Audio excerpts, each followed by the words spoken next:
Դուք էլ միանշանակ նկատել եք հայտարարություններն այն մասին, որ 2026 թվականի խորհրդանական ընտրությունների արդյունքները արդեն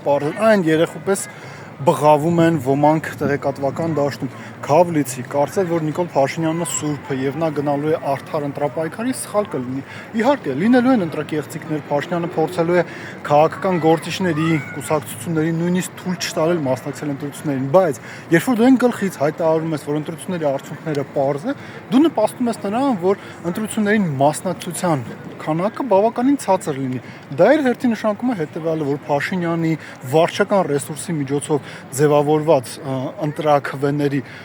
ընտրաքվեները ընդհանուր զամբյուղում շատ ավելի մեծ դեր են ունենալու, դա էլ իր հերթին կնպաստի նրան, որ Նիկոլ Փաշինյանը կվերարտադրվի։ Հետևաբար բոլոր նրանք, ովքեր ասում են, որ այն գլխից ամեն ինչ արդեն պարզ է, նպաստում են դրան։ Ավելի լավ է իրենք մտածեն այն մասին, թե ինչպես պահեն այդ քվեները, եթե ընդդիմություն են։